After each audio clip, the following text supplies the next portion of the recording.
Okay, so once again, José Fernández, friend, mentor of a lot of us.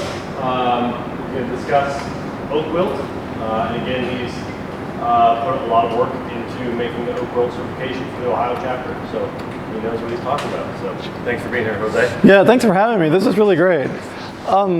Feel free to gather in. I'm not going to use a microphone. Just want to make sure you can all hear me. Yeah, that's close enough. I'm going to get intimidated here. I probably am not going to be telling you things today that are incredibly new. To be honest, I haven't kept up on the oak wilt research, so this is already, I would say, about 3 years old. So there may be some new oak wilt stuff that if any of you know about, please bring into the discussion. I would also like to make this a little bit more discussion based. So I'm not necessarily going to go through all my slides here. I'm just going to talk about oak wilt a little bit and then go through some slides to kind of reinforce what I'm just talking about right now. So curious, how many of you have taken the oak wilt educated course through the Ohio chapter ISA? I know a handful of you have. Jacob? The only one?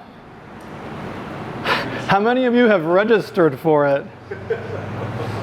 At least we have one. Okay, great. Because as of January, I think of last year or this year, I can't remember when I checked last.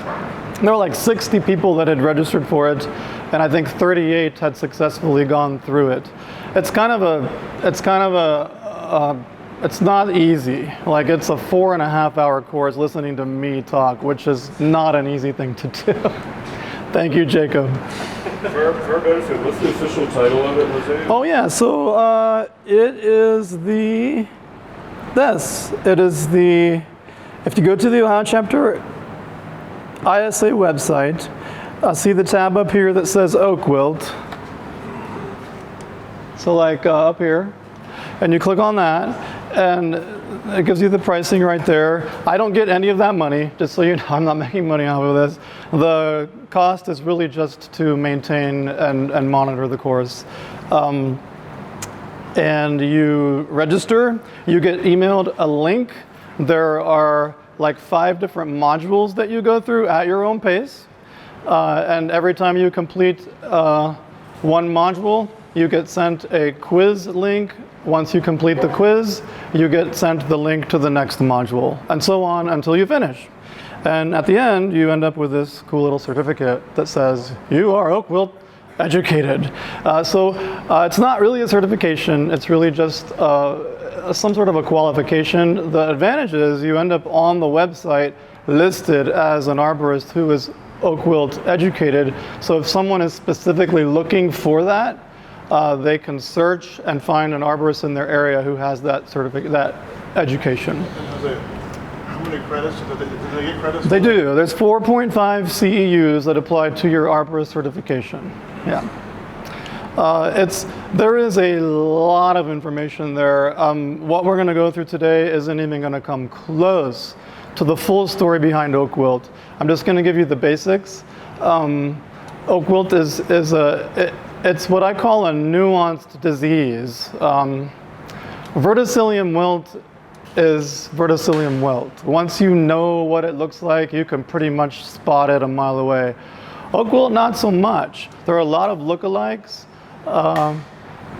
and it behaves strangely. Even when you read the research on oak wilt, and you start seeing it in the field and different oak species, it doesn't always behave the way researchers claim it does. It depends on the species of the oak you're looking at. It depends on what part of the country you're in. So for example, when I was doing all this research, the Dr. Enrico Bonello, who was my main professor who was guiding me on this, he told me the oak wilt that happens in Texas, for example, on live oaks, he believes it's like a really totally different way the disease works, and he was like, don't even bother researching that too much because that really doesn't apply to us in Ohio. So there's a lot of variation in the disease. How many of you have positively identified oak wilt and worked with it? Yeah, so I mean, that's a handful of arborists out of, you know, not a large group here, right? That's a pretty big percentage of this group. So it's definitely here, and it's something we need to know about.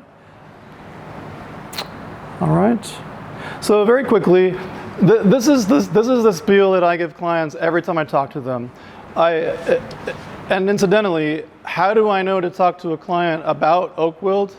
If they have an oak tree on their property, they need to know about oak wilt, even if their tree is not sick. That's automatic. I basically tell them, okay, look, you have an oak tree here. We're talking about pruning trees. We're talking about pruning multiple species of trees on your property.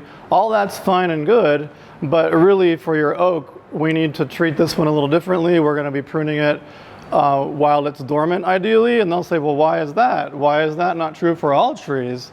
And then I start explaining the disease to them. And the way I explain it to them is, oak wilt is in a category of tree diseases called vascular wilt diseases. These are diseases that invade the tree. Well, they're caused by pathogens that invade the tree and start to occlude the vascular system of the tree. So the conductive tissue in the tree starts to be populated by these pathogens. In this case, it's a fungal pathogen. The actual presence of the pathogen itself clogs the vascular system, but then the tree's defense mechanism also kicks in, and trees can't really combat the pathogens. They choose a technique of retreat. So the tree basically says, that portion of me has been invaded. I'm going to set up chemical and physical walls to try to keep the invasion from coming further in. The problem is, the more and more you do that, the less active tissue you have, and with an aggressive pathogen like Bretziella fagicearum, essentially the tree rapidly shuts itself down, and that's why we get this really, really fast wilt. I've already mentioned one other vascular wilt disease, which is verticillium wilt. Is there another one anyone can think of that's happening right now? We can really see it around us right now. So Dutch elm disease. That's one we should all be pretty familiar with. So what are we seeing in affected elm trees now? They're turning brown, they're suddenly wilting, the leaves are brown and hanging on. It's a sign of rapid biological collapse. Dutch elm disease is actually almost a perfect analog of oak wilt in oak trees where Dutch elm is elm. Both are fungal pathogens. Both are vascular wilt. The mechanism is identical for tree death. Both are vectored by insect vectors. So on the elm side, it's I think European elm bark beetle is the primary one. It's a non-native pest, but to a lesser extent, our native elm bark beetle also transmits. I think it's Ophiostoma novo olmi. It's been a minute. I think that's right. I hope I'm right because I'm on camera. but anyway, and once a tree is infected, the primary mode of transmission at that point is through root grafts underground. So it's almost identical to oak wilt. So talking about that, like how does the disease spread? I'll just jump into that in a minute. Right now, we'll get into some other stuff in a minute. We have an overland infection phase and then an underground infection phase. The overland infection phase is if we are a stand of trees and say half of us are any kind of oak tree, any kind at all, and none of us are infected. But let's say that over at Joby's place, Joby has an oak tree that had some sort of physical damage. So maybe a storm blew through and broke a branch off. Maybe Joby had one of his newer arborists prune a big branch off while insect vectors are active, which would be now, right, through the growing season, generally. And let's say that,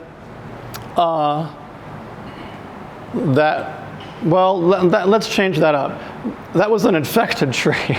And so all of a sudden, we have a tree that's infected over there somewhere. I don't want to call out Joby. I just thought of him because he's right over there. He's still over there, right? Yeah. What? Okay. Yeah. Joby's a great guy. Anyway, he's doing good things. But over here, we have some damage on one of us. And now all of a sudden, oak sap beetles that were feeding on those infected trees are attracted to one of us because of storm damage or pruning at the improper time. It's an open wound, a fresh open wound is attractive to these oak bark beetles, oak sap beetles. And they come over here and they infect me. Say I'm the guy that gets infected. Now all of a sudden, there's stand of trees, there's one symptomatic tree. So when you see a single symptomatic oak tree, that usually indicates there's a recent overland spread. That means it came through the air and came and infected me. Now, I'm grafted to whatever oak trees are around me, and now it starts spreading underground rapidly, and it becomes a disease center that continues to spread out. And that's pretty bad. Krista? So if you are red and Raph is white, is he in danger for underland? Yeah, great question, because oaks are divided generally into two different families. The white oak family, which includes white oaks plus other, like Quercus alba white oak, plus other white oaks like bur oak, swamp white oak, and so on. But then the other half is what we would call the red oak side, which is red oak, black oak, pin oak, and so on. Based on the papers that I've read, there is a chance, it's a reduced chance. So generally the root grafting, the successful biologically active root grafting is happening between same species, generally. But there's definitely still a risk of grafting, absolutely. And what I mean by biologically active is, let's say that Mike is a white oak and I'm a white oak, Quercus alba white oak. Our roots can graft and we can actually move nutrients and water from one tree to the other. That happens quite often. I mean, this is why, if I'm infected, Mike is at severe risk of being infected. Are these plant-to-plant, like actual grafts, or is it sometimes also like a plant to fungus to plant? Like, can fungi like is it a mycorrhizal union? Yeah, that's really fascinating. So I have never had that question, and in all the papers I read a ton of papers multiple times, that never came across. So as far as again, I stopped researching this like 3 years ago. Never came across any research that indicated it could be mycorrhizal. Yeah, that's a really a great question. Everyone always says that, right? Great question. That one actually is. As everything that I read had to do with physical root connections. Yeah. Because the question is, really the underlying question is, can mycorrhizae transmit pathogens? We know they transmit water and nutrients. I've never heard of a mycorrhizae transmitting pathogens. Has anyone here? I have not. Yeah. Yeah. That's really good. Okay, so that's oak wilt in a nutshell. How do you prevent, really, if there is not oak wilt at a site, the primary means of keeping it from coming to the site always has to do with pruning while the vectors are not active. End of story. Like, end of story. They say the only time you would prune during vector activity is if pruning is unavoidable. And so that brings in a human factor, right? When is pruning unavoidable? People are deciding that, right? Not just the arborist either. It's the tree owner or the tree manager. They're the ones who ultimately are going to have that say, right? We have influence over that, but it's really not our decision. So history, just very, very quickly, all I'm going to hit here is we first found out about it in 1942 in Wisconsin. Interesting here, note in Ohio, 1950? Yeah, 1950. So, you know, that doesn't necessarily mean that it moved from, it took 8 years to move from Wisconsin to Ohio. That probably means it was probably here, but awareness increased and then we found it there. 1961 in Texas. You know, that's kind of a long ways out. And this one I think is of interest to me. So note the years, right? This was the year, this 4-year period I was really able to get good data. But notice when I actually, Russell Tree experts here had the first confirmed positive oak wilt case in Franklin County in current history. So we knew it was in Ohio since the 50s, but when I turned a sample in, Nancy Taylor said this is going to be the first one I know of, and that was in 2014, right? 2013, there had been a positive sample turned in from Delaware County. However, notice that according to this data is from the Ohio Department of Agriculture.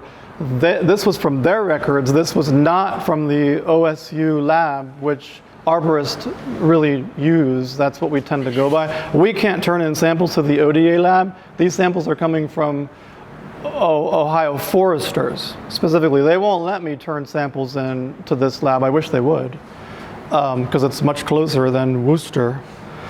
But anyway, notice that 0 right here in the middle, right? That's Franklin County.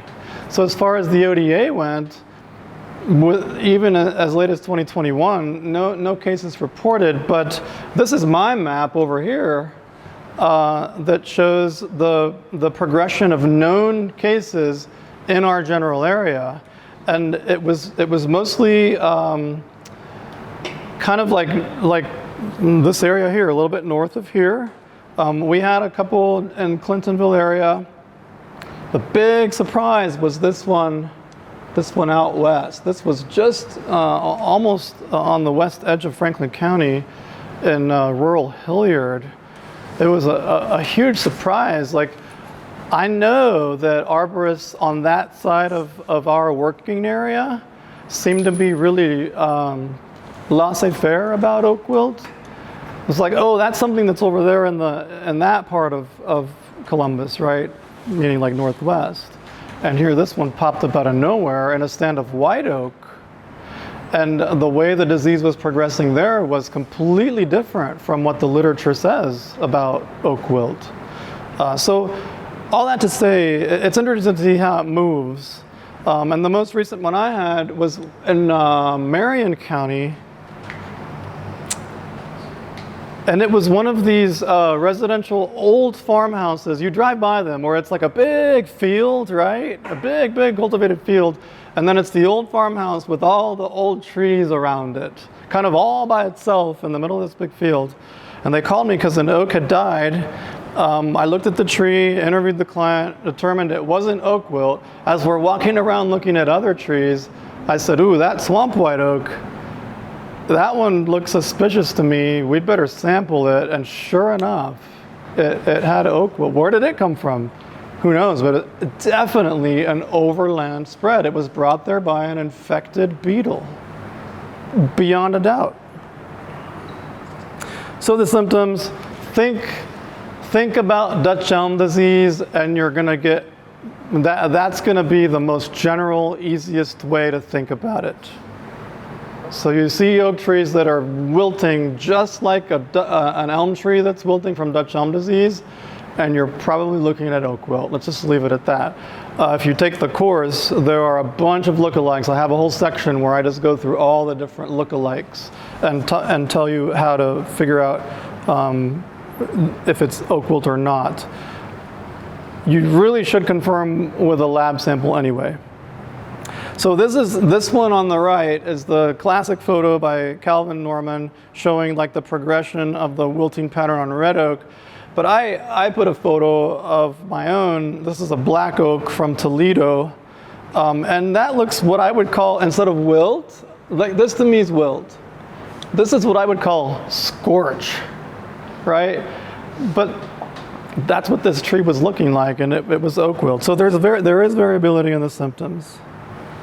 A great one, if you see a tree that has wilted, you can always cut away the surface bark, and that first layer of xylem will have this streaking, which is, incidentally, if you're taking a sample, look for the streaking. That is, a sample that does not have this vascular streaking is probably a sample that's going to come back negative, even if you're looking at oak wilt.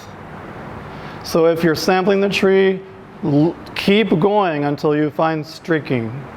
I sampled a white oak at the perfect location for where you would look for a sample collection, which is the transition zone between affected symptomatic tissue and healthy tissue.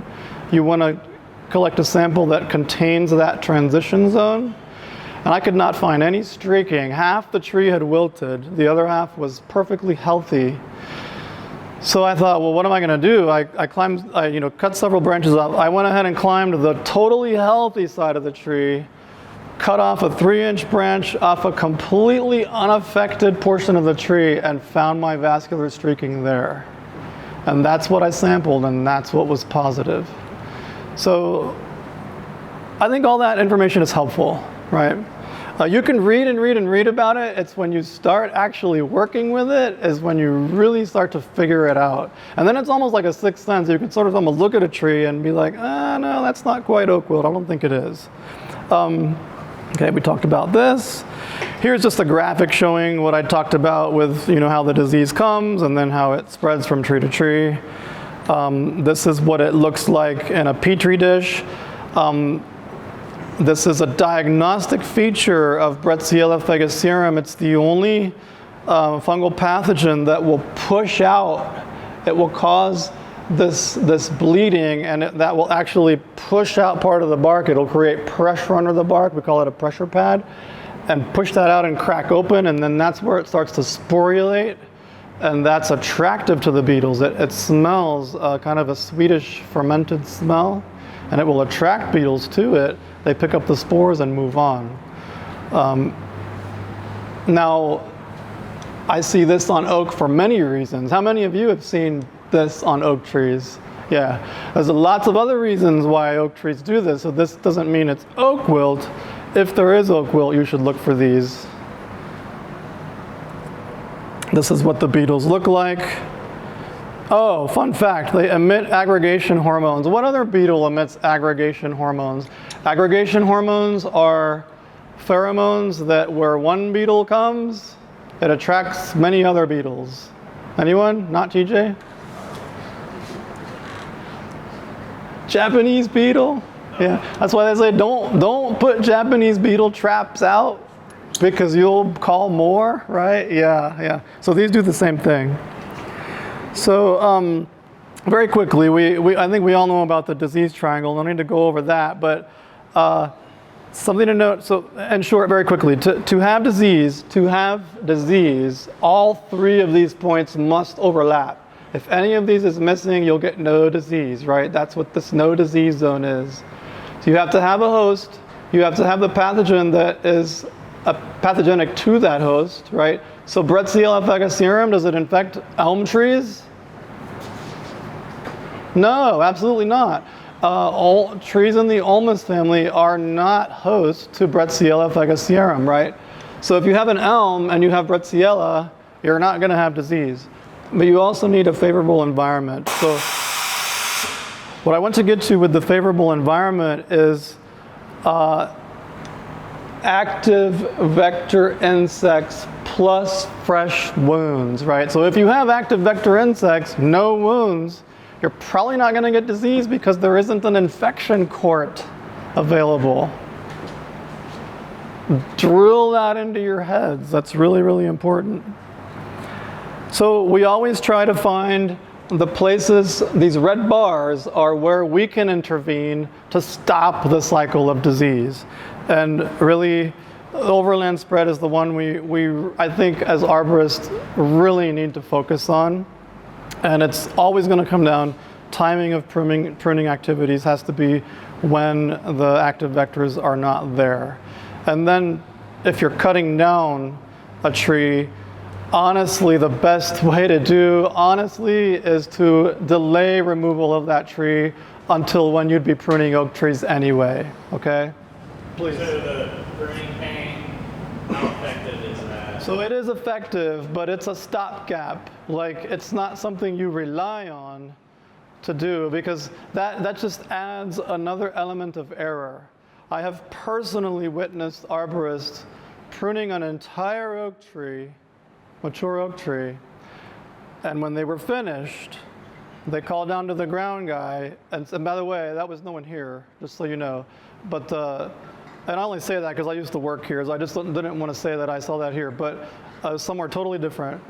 The tree was completely pruned, then they called down to the ground guy and said, hey, pass the pruning paint up, and the idea was we're going to climb back, find all of our pruning cuts, and treat them, right? So that's obviously not reasonable, but I just use that to illustrate that when you add reliance on the pruning paint barrier, you're adding a human element that is going to allow for being in a hurry, not thinking it through, or just outright irresponsible.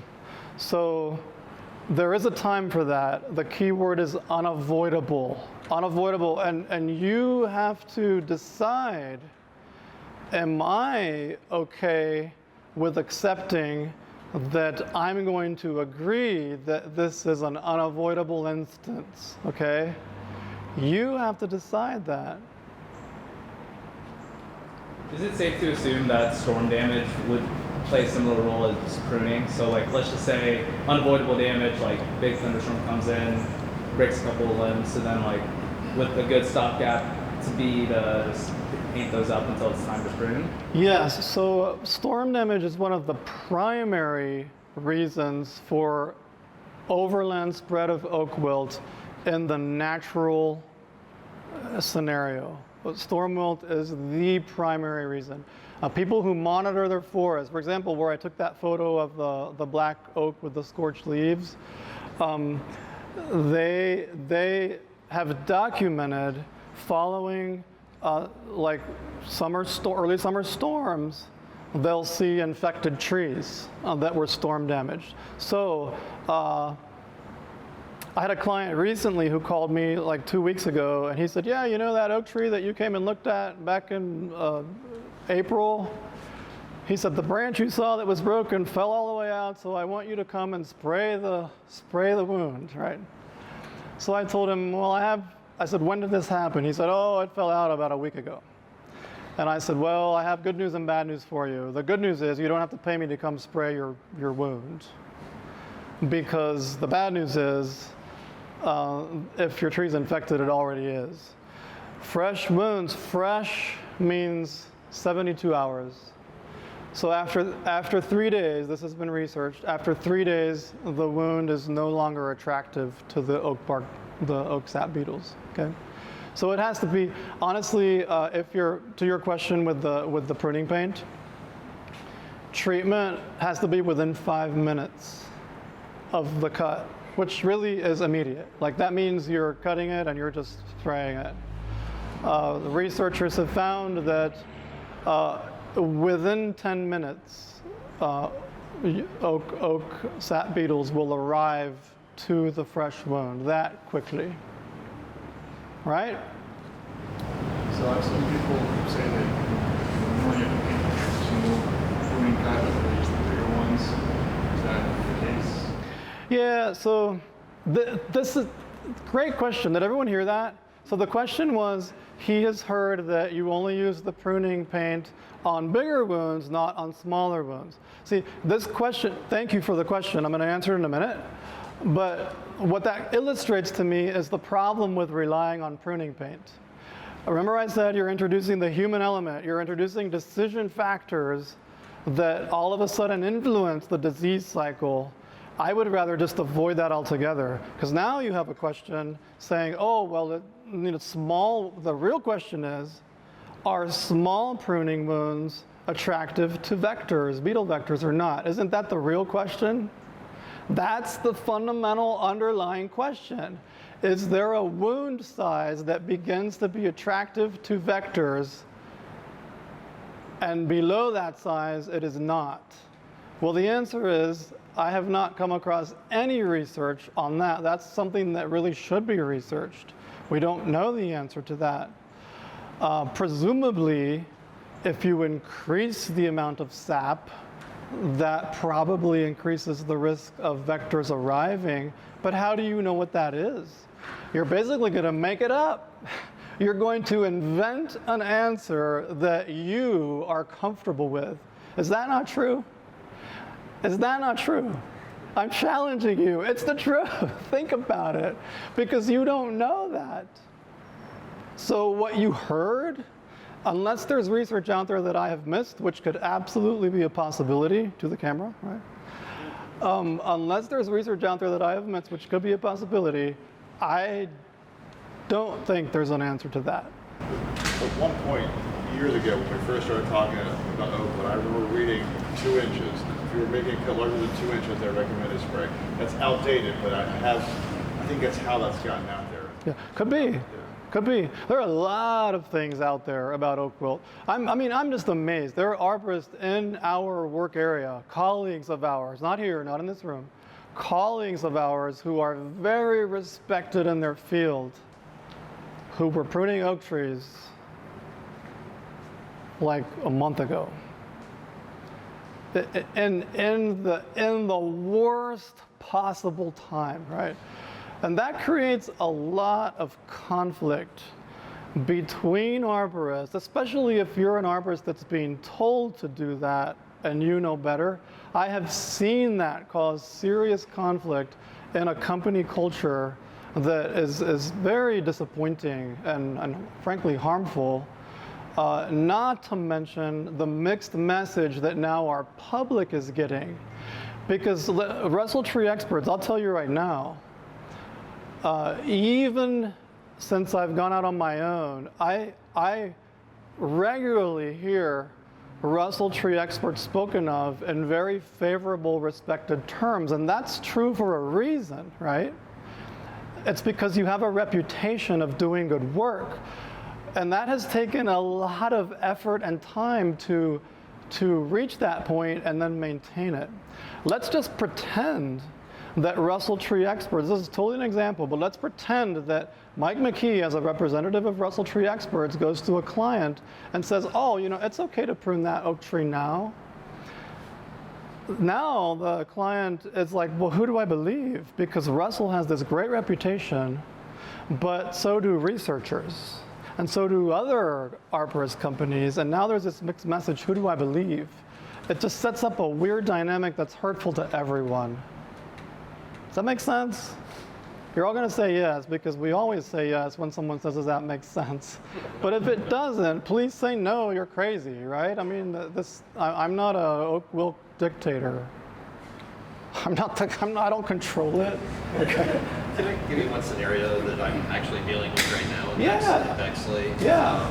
At Bexley, I'm dealing with a lot of stuff that grow off, a lot of sort of vegetation. Yeah. In large, very large numbers. Yeah. I had one like yesterday, half of them broke all over the house, and the house, there's a very large decay pattern on top of this limb, and it broke off, and the rest of the limb's going to break eventually. What do you do in that situation? Yeah, so to me, there's a high potential for unavoidable pruning at that point. To me, so here's the thing. Oak trees are extremely important. I haven't even gotten into that. I spent a whole module on just why do we care about oak trees, right? Why does this matter? I'm not going to get into that at all. Oak trees are supremely important ecologically, also socially from a human factor. But in my opinion, and this is an opinion, in my opinion, people are more important than oak trees. So if there's risk to people or substantial risk to a property that's of high value, to me that allows for unavoidable pruning. You come in, you take care of the problem, you paint immediately, and you leave the rest of the pruning that is avoidable for a later date. That's something that I personally have done, and to me that is the perfect middle ground. You're reasonable at that point. You're not this black and white unreasonable person saying, I don't care about you, your tree's more important. Really? Honestly, Mike McKee, you're more important to me than this oak tree, so I'm gonna deal with what's most important. But I'm gonna do it in a wise way. I'm not gonna say, well, since I'm here, I'll save you $200 on travel time and prune the rest of the tree and paint it all. No. I'll explain the disease, and guess what? In my since 2014 until now, 11 years of dealing with clients, I have only had one client I know for sure of, maybe two, and that one I'm not sure about. I only know of one client who absolutely could care less about his oak trees. He could care less about his neighbor's oak trees that were root grafted to his trees, and he wanted his trees pruned. That's a job you walk away from, in my opinion. He can pay anyone else he wants to do that, but he's not going to pay me to do that. Okay? So, yeah. Go ahead. Is there a product that you prefer for the painting? Yeah, so actually, Harry, I think I might have mentioned you in my class. You should take it. Yeah, because did I? Yeah. So Harry, he turned me on to a product called Lock Balsam. Yeah, there you go. High five. Yeah, I've never used it. I think it's rather expensive, but it's perfect. Like it creates almost a rubber barrier. Like it's not just paint. Like it's a barrier. I recently found, and I'm not promoting brands in any way here, but just personal experience. I was at an Ace Hardware and I saw Spectracide pruning paint. The tree coat stuff to me is just too thin. That Spectracide, man, you spray it out of a can, which is handy, but it like bubbles up and foams and creates this thick, instantly this thick, it's wild. You said it's called Spectracide is the brand, and it's called like pruning wound sealant. You gotta watch it, because since it's pressurized, if it's not going the right way, if it gets on your rope, it is causing problems. Yeah. I wanted to chime in because this is such a cool conversation about ethics. Yes. Because as arborists, I think we should all kind of have a dialogue. If you haven't had experience yet in this industry with people who maybe have conflicting views of what's right and wrong in our industry, you probably will. And I think this is such a great dialogue. Thanks for starting it, Jose. Just about ethics. And I think it's important to remember you need to have like a personal foundation on what you believe is right and wrong. And in our business, it's very important that we all recognize that we respect the environment around us, we respect the ecological impact of our work, and we respect human life. And that's where we are in such a unique position where we're in this balance of like what people desire and what like the ecological impact of what those people desire is. We're constantly doing things like that, whether it's like storm restoration in waterways. I'm looking at Steve. We were just doing this waterway cleanup for the Army Corps of Engineers. Whether we're doing some kind of tree maintenance project or some type of right-of-way maintenance project, some type of disease diagnosis and intervention project. Think about your personal ethics and respect them, and just know that our business, I'm currently writing a narrative about what our business is, and what we strive to achieve as a group. I'll share that with everybody very soon. But your personal feelings are important, and we all need to have that ethical foundation, I think, to know when to tell people, hey, this is a logical pathway of choices for this situation, and this is an illogical pathway. And I think Jose articulated it very well, talking about human life versus plant life. But we all have to have respect for both, It's an interesting conversation. It really is. I mean, it's something you could spend a lot of time on. Thanks for chiming in there, because as Joe was saying what he's saying, I'm thinking about the one person I mentioned who I didn't do the job for him, right?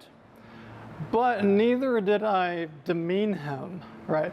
Neither did I say, you're a horrible person because you don't care about your oak trees and your neighbor's trees. I just told him, this is why I'm recommending what I'm recommending. Your pruning is not unavoidable. We can wait. I will prune your trees at a different time. He wanted it done then. So, you walk away as friends, because the problem with ethics, we do walk that balance. But we all have varying measures of what we consider to be right and wrong. And in the end, we have to exist as community. We can't disrespect one another. So human life is extremely important, but so is human dignity, right? And all of this plays into what we're talking about. I would love to see your company narrative when you finish it. Really, if that's something you can share. Well, okay. I'll share it when we get it. Okay. No, I mean when you're finished with it, yeah. But interestingly, that's one thing I put on my website when I went on my own. I was thinking about my role as an arborist, really our role as arborists, and the way I define it for myself that I wanted people to see is I see myself as sort of an intermediary between trees and people. Trees and people need to coexist, and many times people just don't know how to do that, and really we do. So we're sort of like go-betweens, and it's a really privileged position to be in if you think about it, It's not discouraging in any way. So very quickly, I really want to respect your time. So how do we know about vector activity? Do we go by calendar dates? You've all seen this one. This was the one from the Michigan Oak Wool Coalition. And I think this is great. This is wonderful. I love the colors. I love the bull. That's like a clear guideline. But if you think about it, from what you know of nature, so the time of greatest risk, red, April 15, July 15. The time of lower risk, March 15 to April 14, right? So lower risk ends one day before greatest risk. So on April 14, the beetles go, our alarm clock went off. We're gonna go out and be active, right? So see what I mean? This is a great guideline, but it's like, really? Is that really how nature works? We know that's not the case, right? So then we have, other things here. These are all from websites that are about oak wilt. This one I think is from Minnesota, maybe. So do not prune oaks from April through July. So April through July, right? That one's a little bit more nebulous, if you will. Now this one's more interesting. Minnesota, right? Twin Cities. During the safe period,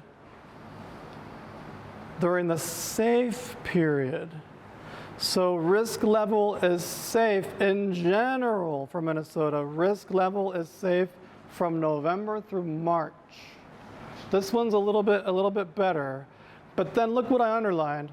Always check the oak wilt risk status for your date and location. This is getting more advanced, okay? Go ahead, Mike Wilson. I've never come across a growing degree day for their emergence and activity. Why isn't that? I mean, is there one? I assume there's one for everything. Why isn't that more prevalent than dictating when people grow? So, Jacob, what should Mike Wilson do?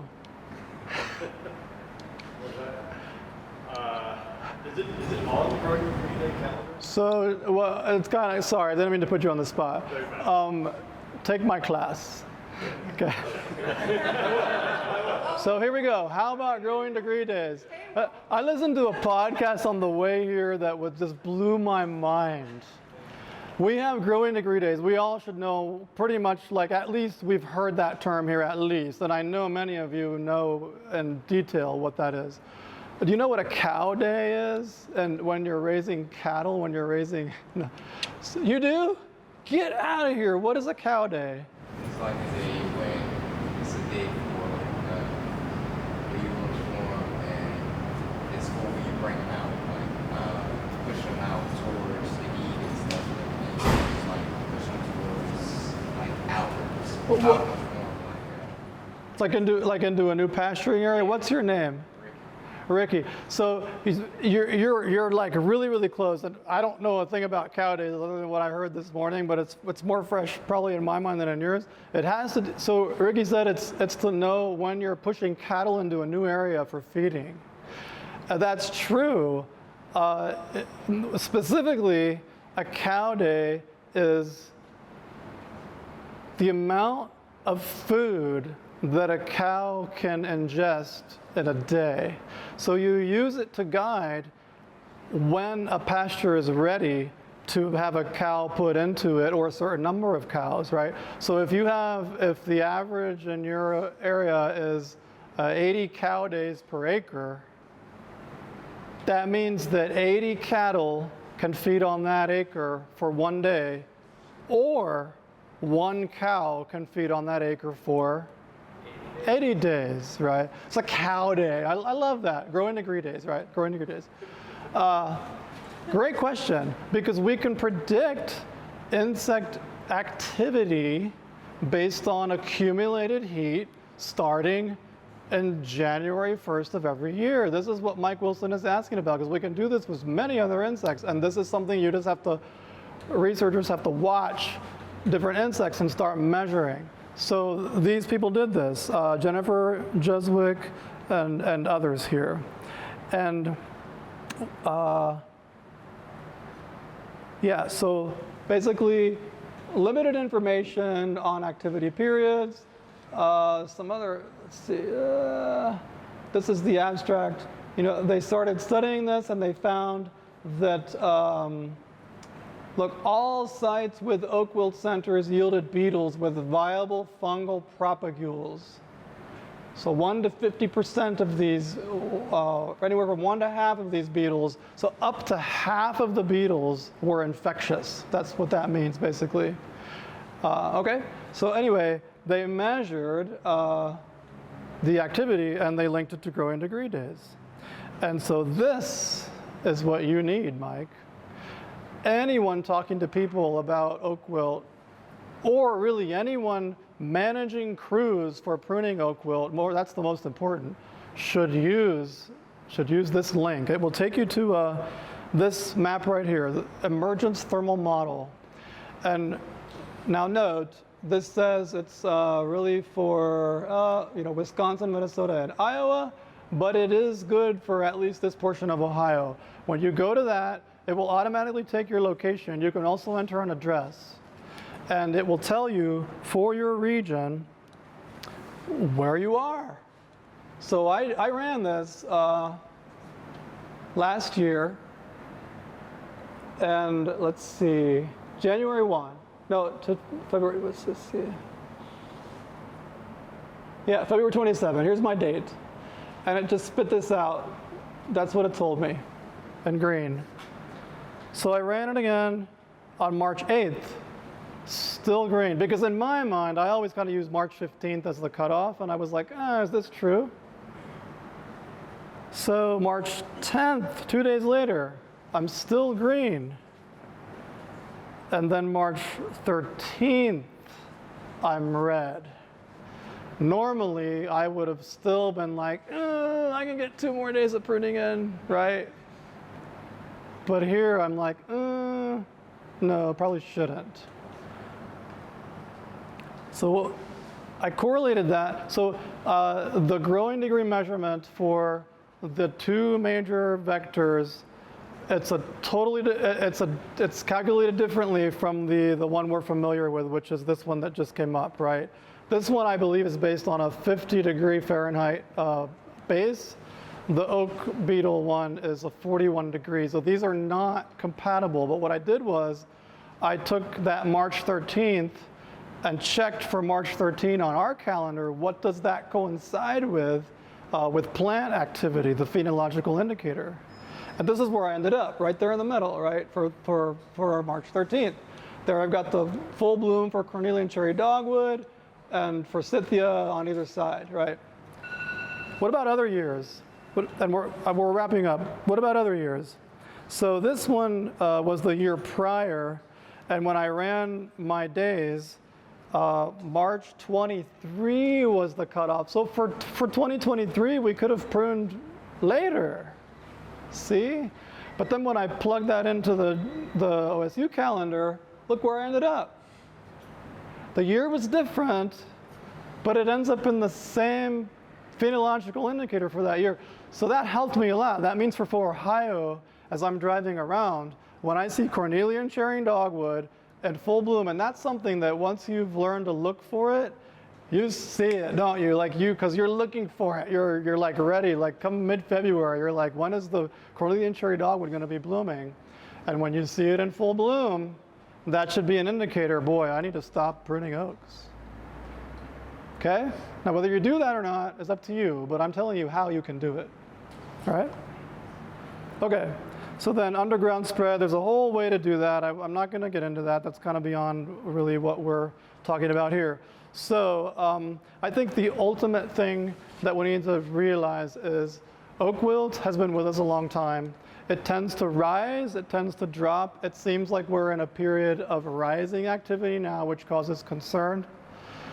Really, our goal as arborists should be to realize that oak wilt is going to spread for natural reasons, but there are many things we can do as arborists to not have it spread because of human activity, okay? That's the thing we can control. Keep it from spreading because of what we are doing, and if we can do that, then we've done a lot. And that's all I have. Thank you. I just want to say real quick that Jose and I started a week apart from each other at Russell Tree Experts a long time ago, and we didn't know each other well at all. One of the first times I worked with him, Joe had said, hey, you're working on Westerville street trees, and I'm going to put you with Jose, and he's going to be in charge. And I knew that he'd worked for another company I really respected. He'd been the state arborist for a property east of here. I knew he had experience, and I'm working with this guy, and he's got this big knife on the back of his belt, and he's got a couple tattoos. I know his brother-in-law is a professional boxer. He's from Puerto Rico. I was a little bit intimidated. Hey, you want to prune this tree over here? I'm like, yes, sir. And over here? Yes. And we take a little break later, and he pulls out that knife, and I'm looking at him, and he pulls out some cheese and a pear, and he starts cutting it and eating it, and he says, this is my paring knife, And anyway, that's my memory of Jose. That's one of my favorite memories of Jose. Oh, thank you. Every once in a while, you get a guy that is a solid climber, great communicator, sell tree work. He understands the science of arboriculture, the science of tree biology. Has everything to be a great arborist, and that's what Jose is. He's taught me a lot, and we're thank you for coming out here today, man. It means a lot. Oh, man, thank you. He's a phenomenal guy. If you guys have questions, I encourage you to talk to him. He and I are going to work together a little bit today, but you'll be available to answer questions, and Absolutely, and not just even right now if you have questions, but I mean, there's my contact info. Shoot me an email. It's weird. I mean, it's weird that people turn to me for oak wilt stuff, but I get emails from far away sometimes, and I'm happy to if I can, I answer them. If not, I. He's also the only board-certified master arborist I know that killed a Persian parodian. I just have to throw that out. Thank you for that. Yeah. It takes a special kind of guy. I want to add just a couple of thoughts as well. Please do. Thank you so much, Jose. That was a great presentation, and I know of really no one with greater knowledge than you on this subject. I want to make the case for why we should care about oak trees and the ecological systems around us. Because we are, as we mentioned about ethics, and when we think about our work and our jobs, we are in a unique position where sometimes we are charged with destroying ecosystems, which is kind of a sad thing. Remember, why we should care about oak trees and the natural world around us is so much of what we get as human beings, including unique medicines like penicillin and all kinds of different things that we haven't even discovered yet, come from the natural world. They come from all of these different organisms of, from like fungal organisms, insects, algae that lives in a symbiotic relationship with frogs or whatever. There are so many unique things on this earth that exist in nature that provide really great things for us as humans. Remember, every time we destroy an ecosystem like that, it's a problem. It might be that one solution that some researcher was going to find to create some kind of amazing medicine. To me, that's the reason for giving a damn about the world around us. And oak trees are part of that. Jose didn't get into it, but I'm sure there's a fascinating module of information about how important oaks are. So, knowledge is power, obviously. Continue your quest for knowledge like Jose and so many of us have. Seek out that information, and for those of you who are new in this industry, this is such a unique industry where you can really showcase your knowledge can go such a long way to help other people in the public understand that relationship between humans and the natural world. And I think it's a really big picture thing. So hopefully that makes sense. Yeah. Thank you. Yeah, so once again, that's pretty much all we've got. If you've got questions for Jose, please feel free to come and talk to him. But then also, thank you, TJ, for lining all this up. It was excellent. So, yeah, that's all we've got for the tailgate. Thank you, everybody. Thank you.